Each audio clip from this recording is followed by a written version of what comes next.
Okay, welcome back, everybody. It's been a while since I did a little recording.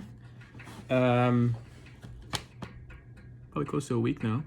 We're gonna skip the intro thing where I write stuff down because guess what? I have been writing a lot of things down again. At this period in my life, I think I just have a stream of ideas that are flowing through me all the time. Tea today. It's jasmine tea from my good friend Glenn. Thank you, Glenn. Jasmine tea's great. So, I wanted to talk about roguelikes. I wanted to talk about roguelikes a lot because I just feel like it's kind of been like a smart thing. Just playing a lot of roguelikes recently and just seeing why they're so good and why people are so upset about them and why people love them and why people hate them, and you know, it's a big topic and I really like it, but I don't know, recently I've been thinking about other stuff. So today instead we're going to talk about trauma. Yay! Yay! We love trauma. Okay, so yeah, I think I mentioned in a video before, I was talking about this, I think it was a TikTok that's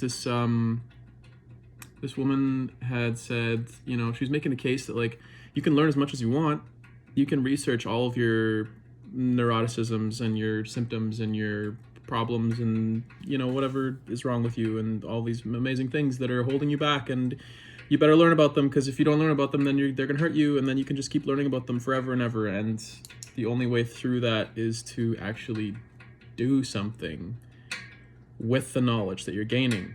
And then, you know, I think in my last video I made the argument for praxis. I think is I'm not sure if that was Socrates or Plato, but they made that case that you've got theory, you've got practice, put them together, you get praxis. It's a different type of knowledge, it's a different way of living. You understand things more intuitively because you've learned how to do it both ways. So yeah, this has got me thinking, because recently I've been reading this book.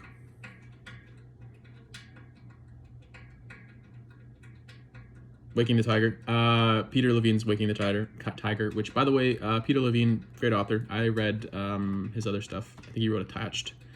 And he also wrote a book called Healing Trauma, recommended by my therapist. So thanks, therapist. Brought me to this gem of a book, which was written, I think, in 1978. I think this book was written like 40 years ago. So that's kind of big. But yeah, it's quite an intuitive book. The main thing in this book is that he makes this argument that trauma is actually a healthy response to overwhelming circumstances. And so what happens when an organism is overwhelmed with a situation that they can't comprehend or they can't get out of or fight through, they'll go into a freeze state. And I'm sure that people have heard of fight, flight, and freeze, as well as fawn. These are big areas for you know, creatures to basically regulate themselves in their environments, and they're often trauma responses. So, you know, the situation is that you get overwhelmed in these situations, and then you pick one of those things, and then you do that thing, and then that's how you survive in that situation. And so what happens with trauma is that the organism is overwhelmed by exceeding circumstances, and then is basically incapable of fighting that situation, running from it, or appeasing it. So they freeze. And so then they go into this state of like a frozen state of like inability to, I don't know, respond to the situation, inability to think clearly, inability to advocate for themselves. You know, they just basically, you know, like you've heard of like an opossum going into like a death state or whatever, right? Playing dead. You know, like skunks do that. You know, porcupines do that.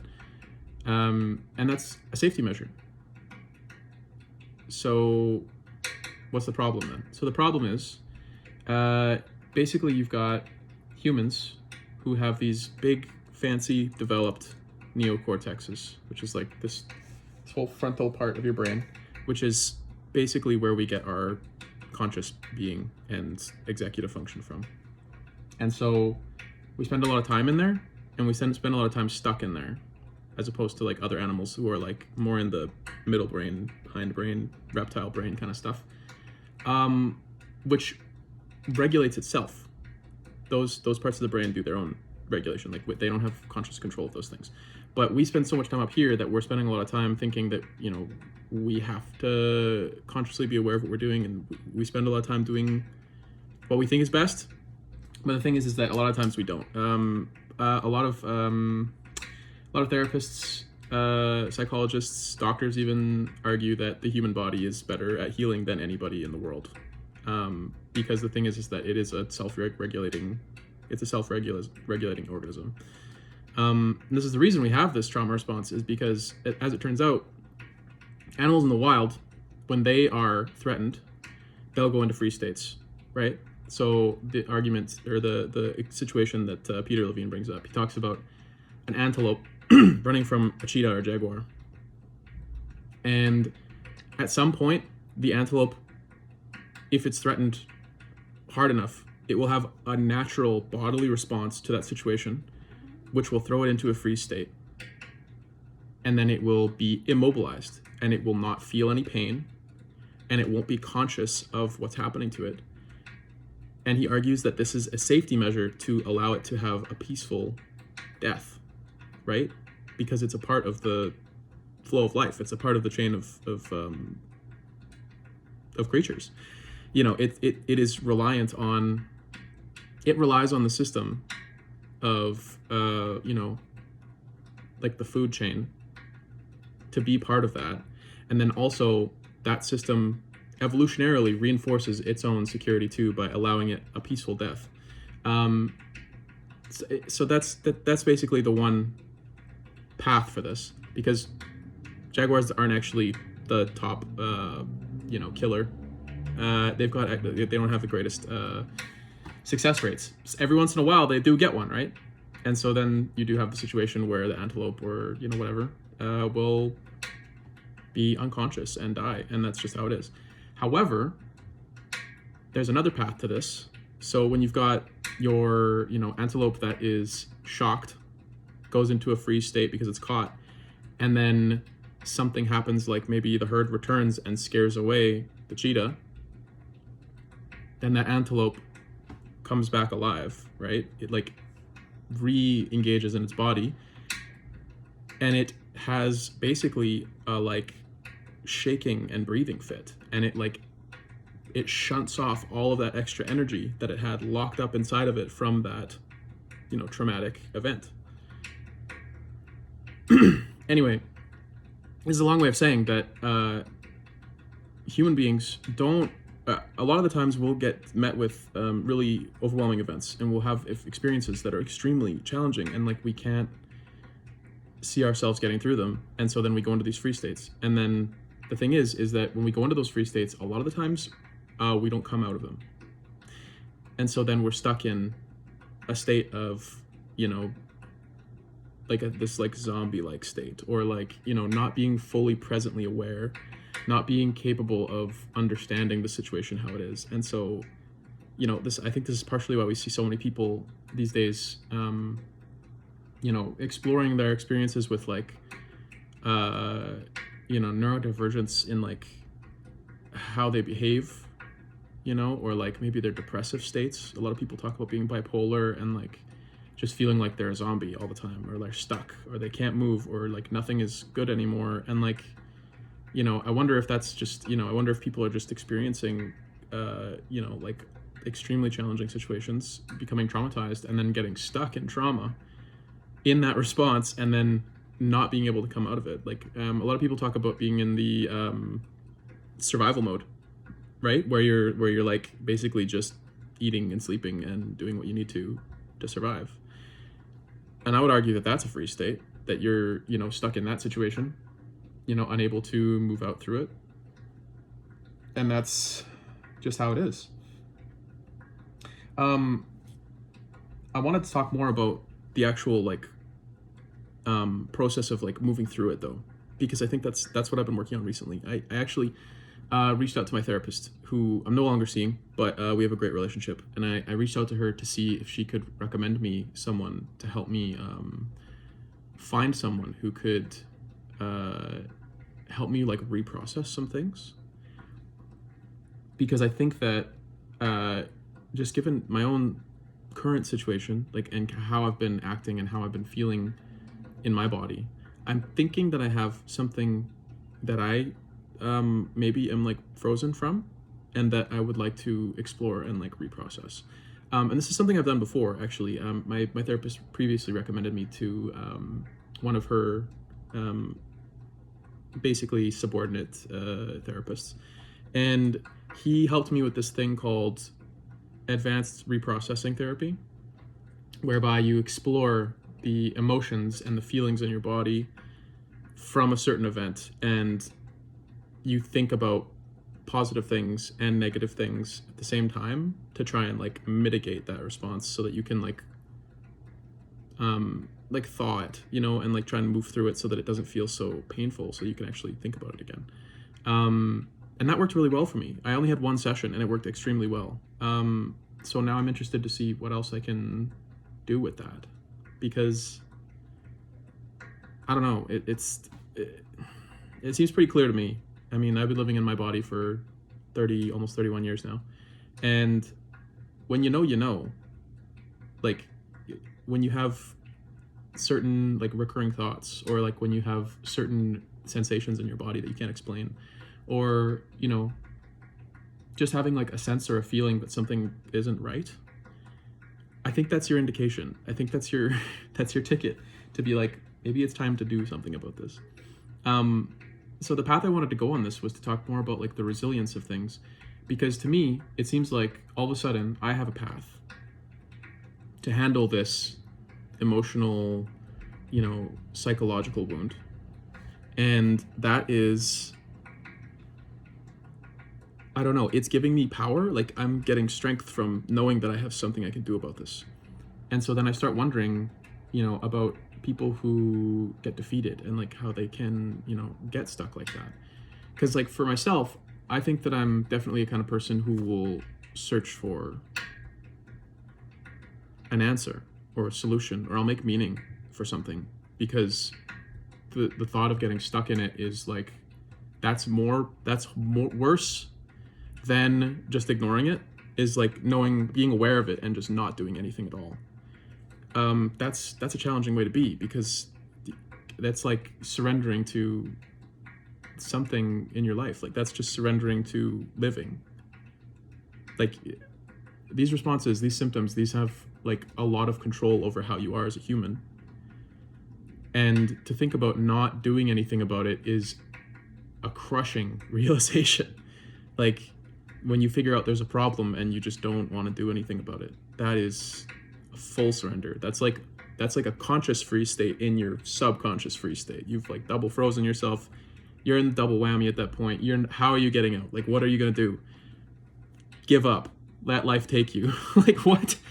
And that's, you know, I think that's a tough thing, because I know people, I've seen people and known people who get stuck, and they don't think about how they can make the problem better. They don't think about how they can get through it, or, you know, feel better, or even just like challenge one thing about it. It's like they've just accepted, they've resigned that they will always be like that, and that it's never going to get better. And that is a scary way to be. That is a really scary thing to think about, to be completely resigned to something in your life just because, without even looking at it, without even trying to understand it. I want to make the case for like resilience as the pathway of trauma, because to me it seems like so like look around, right? Who do you see that are the most capable of handling stressful situations, and the most capable of expressing themselves, and the most capable of being true to themselves? Like, who in society are those people? And I would make the case that routinely you're going to see that through people who are like in medicine, you know, like doctors. You're seeing that in people who are like in crisis response. You know, you see like paramedics, or like, 911 or fire truck operators, like firefighters, like those people seem to have critically understood the situation in a way that allows them to move through it, even if it's really paralyzing for most other people. I found, just in doing my own reading, that researchers, people who do research, and people in academia are also people who are very good at handling stressful situations, mostly because they've experienced something like that, and they're trying to understand it more greatly. Like, they're using their education to figure out something that has challenged them or challenged the people they loved in such a way that they want to put an end to it. And so I think that's like, all of a sudden, I think I'm seeing like a pattern here that like the people who are in these situations that desire to make a difference, those are the people who've been there and been stuck and then realized that they don't want to be stuck anymore, and they don't want other people to be stuck either. So they want to go and do something about it. And that was kind of a big realization, I think, because to me, it's like, a lot of people will see the idea of being traumatized as like, no, you're stuck. You can't do anything. You're done. You're done, son. Give it up. The dog's got you. Like, what are you going to do? Like, you're staring death in the face. But throughout history, throughout all of human history, we do see humans rising to the challenge directly against the things that are challenging them. And so I wonder what that is, because is that like, is that your fighting spirit? Is that like your soul? Is that like your like reckless human, I don't know, like rebellion? Like what? Because there are some people who really do get that, who really go through that. And it's like, it's not a thing to them. They just think, all right, this is the next challenge and let's move through it. So I wonder if they've just built up that experience, if they've built up that, had so much of the negative experience that they've decided they want to move through it. And I think at this point, I think that a lot of people will challenge the idea of trauma as anything at all, as like anything positive at all. Because you'll see a lot of people online talking about trauma being the most horrible thing that can happen to you. And I totally understand that. That's, it's not, nobody deserves to have anything awful happen. Nobody deserves that. However, we do live in a world where awful things happen. Anything can happen in this world, so awful things are going to happen. So there's the case here that, some people will say, why not just have no trauma at all ever again? Why not just like eliminate all traumas? And I'm a little hesitant on that. And I'm concerned actually about that. Because it seems to me that some of the greatest accomplishments in humans have come from people being challenged by their traumas. And some of the greatest minds we've had have shone because of some of the traumas they've had. And it's like, we can't change the past, really. We can't solve, people suffering. That's not something that we can just handle. So we're in this.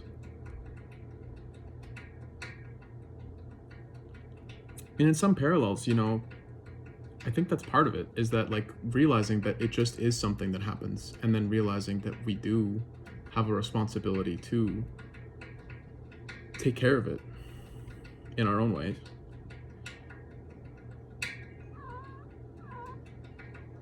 I'm not sure that a lot of people really understand exactly what they're reclaiming when they do move through trauma. Because I think some people think that it's just like, bad thing happened to my body, or my personhood, or my soul, my identity. Bad thing happened, and now nothing will make it better.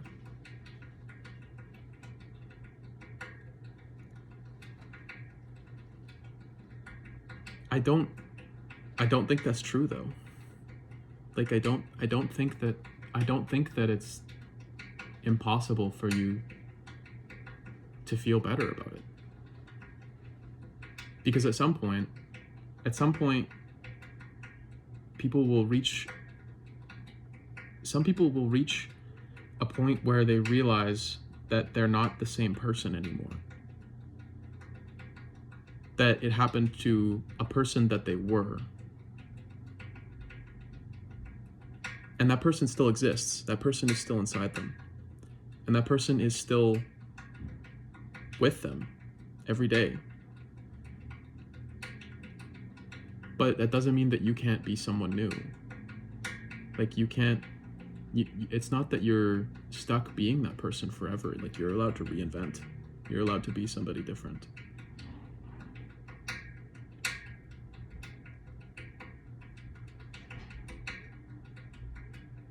Here's the complex thing about trauma, is that trauma is an event that our body and minds get stuck in. And it's oftentimes a single event. Sometimes it's multiple. Sometimes it's recurring for years. But it is still just one section of time.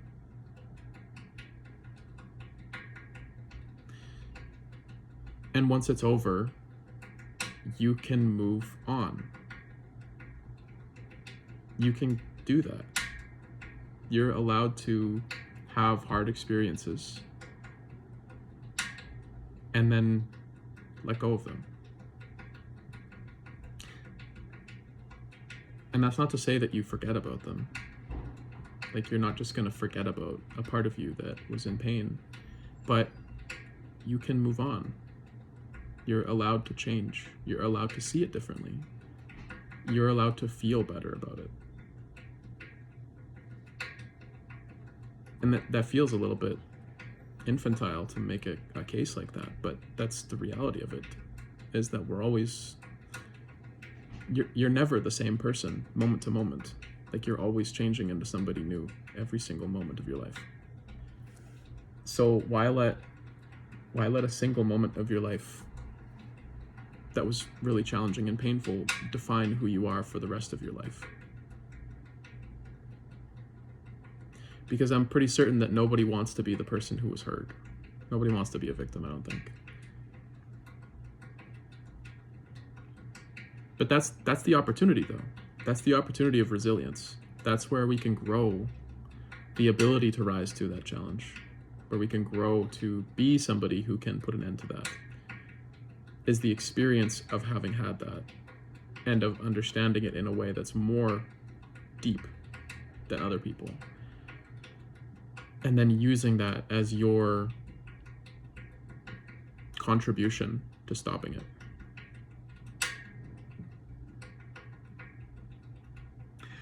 I make the case that art is how we do that. I think it was Bessel van der Kolk made the case that when 9/11 happened, right? Hugely, massively traumatizing event for many, many people. There were studies done on children that were in the schools nearby the towers. And they found that a lot of the children there actually weren't traumatized by the event. And they were really curious to discover why, because they literally saw people jumping out of the building and hitting the ground, and, you know, people panicking and getting crushed under buildings, and they saw horrible things. But most children weren't particularly traumatized.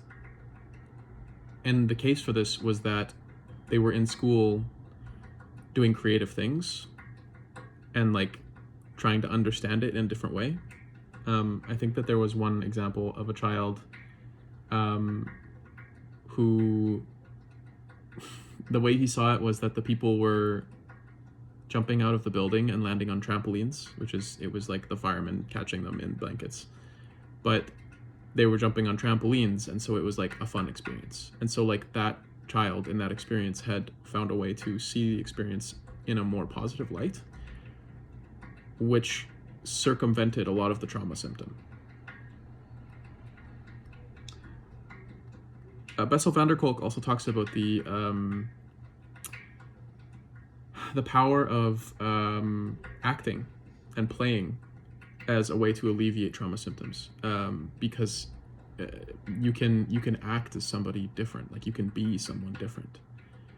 I believe he started an acting troupe for teenagers that had been through traumatic events, and they found that these kids, just by acting in plays and doing improv and working together and trying on different identities, became so much more comfortable with the traumatic events that happened to them, because they learned that they weren't just that one person, and they learned that they could be somebody different, somebody that could have power or change the situation, or they developed that resilience through understanding that they can be somebody new.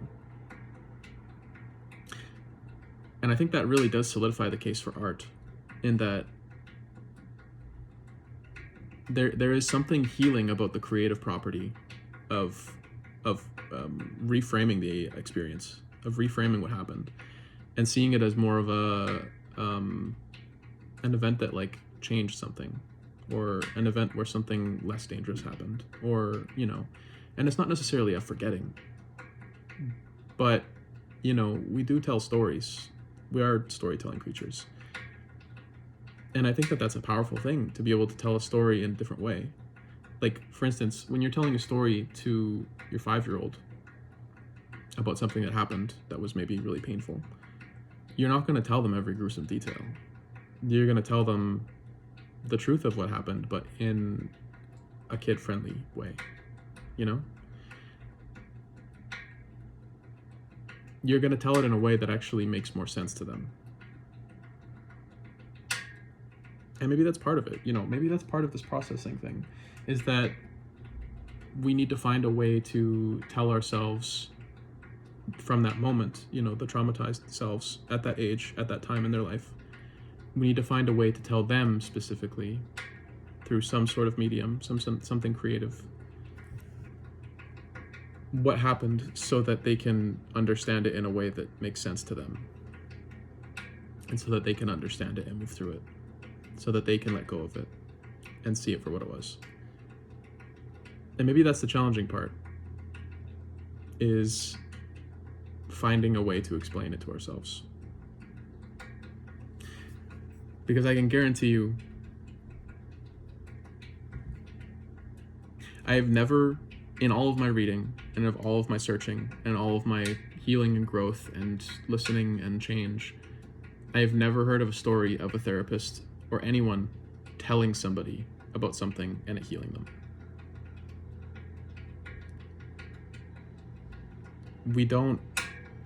I don't think that we heal each other.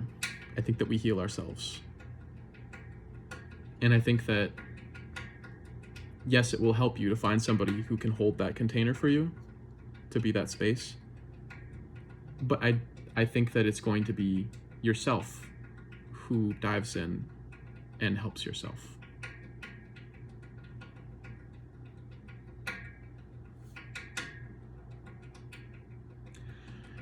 As a final point, I'm not certain that trauma is all negatives, because I think that suffering is what ripens our compassion. Eastern philosophy will tell you this, that we learn how to love each other by experiencing pain.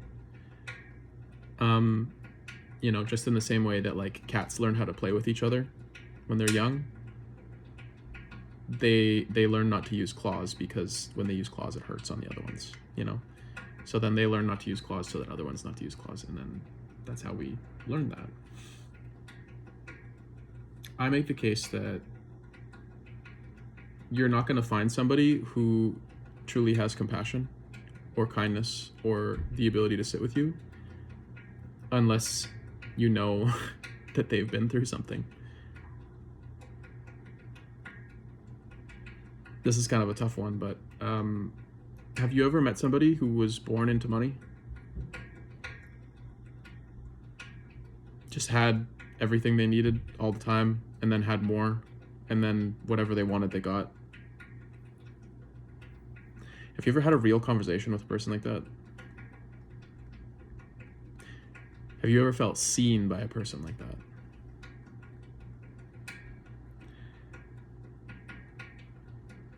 Have you ever felt somebody like that express gratitude?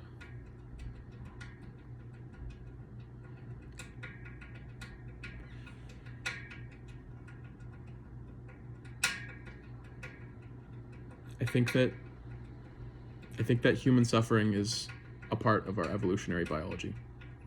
And I think that the kindness that we show each other usually comes from how we've been hurt before.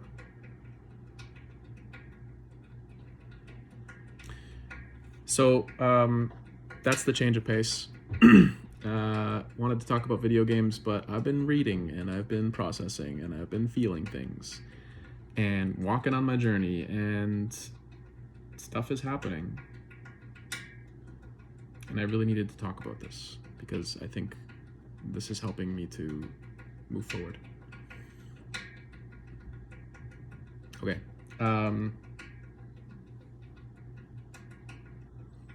Take care, everybody.